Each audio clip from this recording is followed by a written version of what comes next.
Sobrang tapang ni Kat. Watching her from a mom perspective, sobrang tapang niya and we're so proud of her. Seeing them kanina, parang alam mo yung kahit friends, kilig pa rin. Hindi na iwasan ng aktres na si Chi Filomeno na kiligin para sa kaibigan na si Catherine Bernardo sa nagdaang Christmas special ng ABS-CBN nang magkasama silang muli ng ex-boyfriend nito na si Daniel Padilla.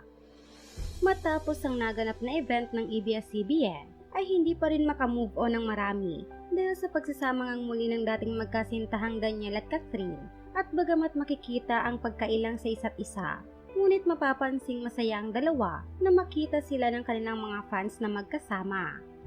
Sa kabilang dako, hindi naman lingid sa marami na may ilang artista rin talaga ang humahanga sa relasyon ng dating magkasintahan, kaya naman maging ang mga ito ay hindi na iwasang malungkot sa paghihiwalay ng dalawa.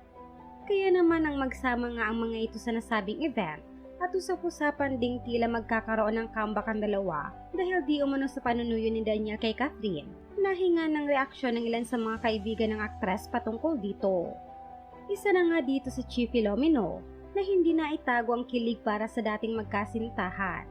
Mga pahayag ni Chi, "Seeing them kanina, parang alam mo yung, oh my gosh, inaano pa nga yung balahibo ko. Ang happy lang na seeing them again. Friends. Kahit friends, kilig pa rin. Giving them time. Also like giving them space. And kahit anong mangyari, nandito lang ako for the both of them. And I'm hoping for everyone's healing." Si Sofia Andres naman na kilalang matalik na kaibigan ni Catherine ay inihayag ang paghanga sa tapang na ipinakita umano ng kaibigan sa naganap na event. Mga pahayag ni Sofia, "We're just here talaga. Yun naman talaga pag magkaibigan eh. Sobrang tapang ka. And knowing her since I was 13, and now parang watching her from a mom perspective, sobrang tapang niya. And I'm so proud of her."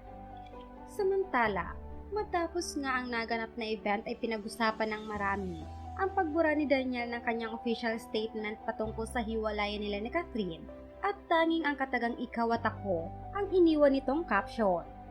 Dahil dito, iba't ibang haka-haka ang naglabasan sa ginawang ito ng aktor kung saan may ilan na nagsabing baka nga raw talaga ay nagkabalikan na ang dalawa, lalo't maliban sa pagsasama nila sa ABS-CBN Christmas Special ay nagsama rin sila sa isa pang event na Asia Artist Awards 2023.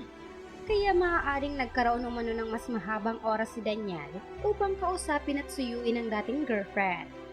Gayunpaman, may ilang fans na hindi gustong magkabalikan pa ang dalawa dahil na rin sa sakit na dinulot ng breakup kay Catherine. Narito ang ilan sa kanilang mga komento. "Balikan? Ganun na lang yun na parang walang nangyari. Sobrang nasaktan si Kat. Di madaling kalimutan lahat. Forgiveness is possible, but not forgetting. I knew she had learned her lesson so well. Moving on and find someone better and deserving of her love and trust. Love you, Kat."